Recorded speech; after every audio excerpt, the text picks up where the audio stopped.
நம்ம சேனல்லேருந்து தொடர்ந்தாப்பில் நீங்கள் வீடியோக்களை பார்க்க நினச்சிக்கணும். இதுவரை நம்ம சேனலை சப்ஸ்கிரைப் பண்ணாதங்க, சப்ஸ்கிரைப் பண்ணிங்க. கீழே பெல் சிம்பிள் இருக்கும், அதையும் கிளிக் பண்ணிங்க. சரி, வாங்க நம்ம வீடியோக்குள்ளே போகலாம். வணக்கம் நண்பர்களே. அப்பா அம்மான்னா ஒரு அற்புதமான சொல் இல்லையா? ஏன்னா ஒரு குழந்தை பிறந்ததுமே அந்த மாதிரி சொல்லுக்கு ஆளாக்கப்படுறாங்க. அது மட்டும் இல்லை, இந்த பாக்கியம் கிடைக்கிறதுக்கு ஆண் பெண் அனைவருமே தவம் கிடைக்கிறாங்க. அப்படிப்பட்டது தான் அப்பா அம்மா உறவு. இது கிடைச்சும் தன்னுடைய குழந்தைகளை சரியான முறையில் வளர்க்க தெரியாமலும் இருப்பாங்க. தன்னுடைய குழந்தைகள் மேலே அம்மா பாசமாக இருந்தால் அப்பா பாசமாக இருக்க மாட்டார், அப்பா பாசமாக இருந்தால் அம்மா பாசமாக இருக்க மாட்டாங்க. அந்த மாதிரி சம்பவம் பெரும்பாலும் வீட்டில் நடக்கும் இல்லையா? அப்படி தான் தன்னுடைய இரட்டை பெண் குழந்தைய தன்னுடைய வீட்டில் குழி தோண்டி புதைச்சிட்டு போகிறாரு ஒரு தந்தை. ஏன் இப்படி பண்ணுறாரு, என்ன காரணமாக இருக்கும், இது எங்கே நடந்தது அப்படிங்கிற சம்பவத்தான் இப்போ நம்ம பார்க்க போகிறோம். அதுக்கு முன்னாடி நம்மளுடைய சேனலுக்கு லைக் பண்ணுறதை மட்டும் மறந்துடாதீங்க. ஏன்னா நம்ம போடுற வீடியோ அனைத்துமே நோட்டிஃபிகேஷனாக அப்போ தான் வரும். சரி, வாங்க நம்ம வீடியோக்குள்ளே போகலாம். உண்மையான சம்பவத்துக்குள்ளே போகணும்னா முழுக்க பீகாரில் நடந்த உண்மை சம்பவம். 2016 பீகாரில் தர்மங்கா என்ற இடத்துல தான் நடந்தது. அங்கே தான் சுரேஷ் காயத்ரி என்ற கணவன் மனைவி இருவருமே வசிச்சுக்கிட்டு இருந்தாங்க. ஆனால் அவர்களுக்கு குழந்தைகளே இல்லை. அந்த விரக்தியில் தான் வாழ்ந்து வந்தாங்க. எப்பயுமே எங்கே போனாலும் இருவரும் ஜோடியாகத்தான் போவாங்க. அன்னைக்கு அப்படி தான் மார்க்கெட்டுக்கு காய்கறி வாங்குறதுக்காக போனாங்க. தர்மங்க என்ற ஸ்ட்ரீட் விளையாட்டி தான் போனாங்க அந்த கணவன் மனைவி இருவருமே. அங்கே ஒரு பாலடைஞ்ச வீடு இருக்குது. அந்த வீட்டு விளையாட்டி போகும்போது திடீரென ஒரு சத்தம். அது என்ன சத்தம்னா குழந்தைகள் கத்தும் சத்தமாக இருந்தது. ஆனால் அந்த குழந்தைகளை கத்தும் சத்தத்தை இருவருமே பொருட்படுத்தலை. ஏன்னா யாருக்காச்சும் இப்போ தான் பிறந்திருக்கும்னு அவங்க கண்டுக்காமல் போகிறாங்க. ஆனால் அந்த குழந்தைகள் விடாமல் கத்திக்கிட்டே இருந்தது. திடீரென அந்த 2 பேருக்குமே மனது ஒரு மாதிரியாகவே இருந்தது.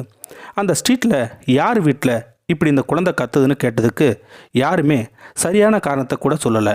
ஆனால் அந்த சத்தம் மட்டும் கேட்டுக்கிட்டே இருந்தது. முன்னாடி தூரமாக கேட்ட சத்தம் இப்போ கிட்ட கேட்கவும் ஆரம்பிச்சது. சுற்றியும் பார்க்குறாங்க, ஆனால் கத்துற சத்தம் மட்டும் அதிகமாக கேட்டுக்கிட்டே இருந்தது.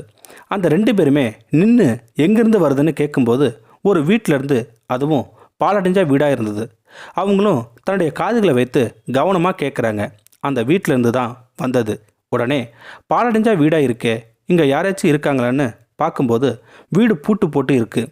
உடனே கணவன் பெரிய கல்லை எடுத்துக்கிட்டு வந்து அந்த பூட்டை உடைக்கிறாரு. சுரேஷ் உடைச்சி உள்ளே உணர்ந்து பார்க்கும்போது 2 பேருமே அதிர்ச்சி ஆகுறாங்க. ஒரு நிமிஷம் என்ன பண்ணுறதுன்னு ஒன்றுமே புரியல. ஏன்னா இருந்தது 2 பெண் குழந்தைகள். அந்த பாலடைஞ்ச வீட்டில் குப்பையிலே கிடக்குது. அது மட்டும் இல்லை, குழந்தைகள் மேலே ஒரு துணி கூட இல்லை. குழந்தைகள் மேலே எறும்பு ஏறி கடிக்கிறதால அந்த குழந்தை கத்துறதுக்கு ஆரம்பிச்சிட்டாங்க. கத்த குழந்தைக்கு தொண்டையும் வறண்டு போச்சு. பசியும் எடுத்தது அந்த குழந்தைக்கு. உடனே கடவுள் மேலே பாரத்தை போட்டு தூக்குறாங்க. தூக்கிக்கிட்டு உடனே வீட்டுக்கும் வர்றாங்க. உடனே வந்து குழந்தைக்கு பசியை போக்குறாங்க. பிறகுதான் அந்த குழந்தைகளை குளிப்பாட்டி புது துணிகளை போட்டு விடுறாங்க அந்த கணவன் மனைவி. உடனே அருகாமையில் இருந்த காவல் நிலையத்துக்கு தகவலும் கொடுக்குறாங்க. உடனே காவல் அதிகாரிகள் தன்னுடைய கட்டுப்பாட்டுக்கு அந்த 2 பெண் குழந்தைகளையும் கொண்டு போகிறாங்க. ஆனால் அந்த அதிகாரியால் அந்த குழந்தைகளை சரியான முறையில் பராமரிக்க முடியல. இதை கேள்விப்பட்டு அந்த தம்பதிகள் காவல் நிலையத்துக்கு வந்து அந்த குழந்தைகளை நாங்களே பார்த்துக்குறோம் அப்படின்னு சொல்லி வாங்கிட்டு வந்து வளர்க்கவும் ஆரம்பிச்சிட்டாங்க. ஆனால் அந்த குழந்தைகளை யார் அப்படி இந்த சூழ்நிலையில் விட்டுட்டு போனாங்க, யார் அப்படி செஞ்சுருப்பாங்கன்னு போலீஸால் கண்டுபிடிக்கவே முடியல. ஏன்னா அந்த ஸ்ட்ரீட்டுக்குள்ள கேமரா இல்லாதனால இது ஒரு சவாலாகவே இருந்தது அந்த காவல் அதிகாரிகளுக்கு. அப்படி இருக்க அந்த குழந்தைகள் சுரேஷ் தம்பதி கிட்ட நல்லா சந்தோஷமாக வளரவும் ஆரம்பிக்கிறாங்க. அந்த குழந்தைகள் பெரிய பொண்ணுங்களாகவும் வளர்ந்துக்கிட்டே வராங்க. அந்த குழந்தைகள் பள்ளியில் மார்க்லேயும் சரி விளையாட்டிலையும் சரி முதலாகவே வராங்க. இதை பார்த்த அந்த தம்பதிகள் ஒரே ஆச்சரியமாகவும் இருக்காங்க. சில காலமும் போகுது, அந்த பொண்ணுங்க வளரவும் ஆரம்பிக்கிறாங்க. ஆனால் அந்த குழந்தைகள் தத்தெடுத்த குழந்தைங்கன்னு காமிச்சிக்கல. ஆனால் இந்த குழந்தையுடைய தாய் தந்தை யாருன்னு தெரிஞ்சா என்ன பண்ண, ஏன் அந்த தந்தை இப்படி அந்த பாலடைஞ்ச வீட்டில் போட்டாருன்னு கண்டுபிடிக்கணும்னு நினச்சாரு. இதை தன்னுடைய மனைவி கிட்ட சொன்னார். அவங்களும் சரின்னு சொன்னாங்க. ஆனால் சுரேஷ் அந்த பாலடைஞ்ச வீட்டில் கேமராவும் செட் பண்ணார். இதை ஒரு நாள் தவறாமல் அந்த வீட்டுக்கு யாராச்சும் வராங்களான்னு கண்காணிச்சுக்கிட்டே வந்தார். ஆனால் அந்த மாதிரி யாருமே வரல. அந்த பொண்ணுங்களும் வளர்ந்துட்டாங்க. அவங்களுக்கு 20 வயசு ஆகுது. பட்டப்படிப்பு முடிச்சுட்டாங்க. அந்த பொண்ணுங்க சந்தோஷமாக இருக்காங்க.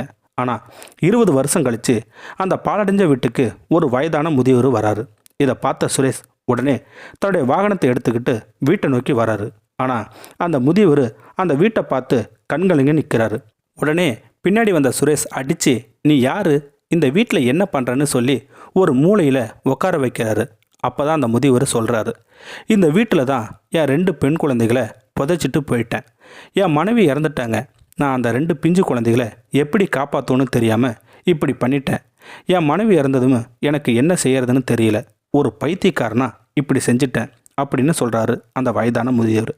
ஒரு நிமிடம் அந்த இடமே மௌனமாக இருக்குது. பிறகு சுரேஷ் சொல்கிறாரு, உங்கள் பொண்ணுங்க சாகலை, உயிரோடு தான் இருக்குன்னு சொன்னார். இதை கேட்ட அந்த முதியவர் மூஞ்சில் அப்படி ஒரு ஆனந்தம் அந்த முதியவருக்கு. அந்த முதியவர் சொல்கிறாரு, என் பொண்ணுங்களுக்கு அந்த கடவுளாக கொடுத்த அப்பா அம்மா நீங்கள். இனி அவங்க நல்லா இருப்பாங்க. எனக்கு நோய்வாய்ப்பட்டு இருக்கு. இனி எனக்கு கவலை இல்லை அப்படின்னு சொல்லிட்டு கிளம்பி போகிறாரு அந்த வயதான முதியவர். சுரேஷும் அன்று இரவு நிம்மதியாக தூங்குறாரு. மறுநாள் காலையில் தன்னுடைய மனைவி கிட்ட நடந்த சம்பவத்தை சொல்கிறாரு. சுரேஷ் மனைவியும் பொண்ணுங்களும் சந்தோஷமாக இருக்காங்க. இந்த சந்தோஷத்துக்கு நீங்களும் கமெண்ட்ஸுகளை தெரிவிக்கணும்னு நினச்சிங்கன்னா கீழே இருக்கிற கமெண்ட் செக்ஷனில் சொல்லுங்கள். அப்படியே நம்மளுடைய சேனலுக்கு சப்ஸ்கிரைப் பண்ணாதங்க சப்ஸ்கிரைப் பண்ணிங்க. கீழே பெல் சிம்பல் இருக்கும், அதையும் கிளிக் பண்ணிங்க. தேங்க்யூ ஃபார் வாட்சிங்.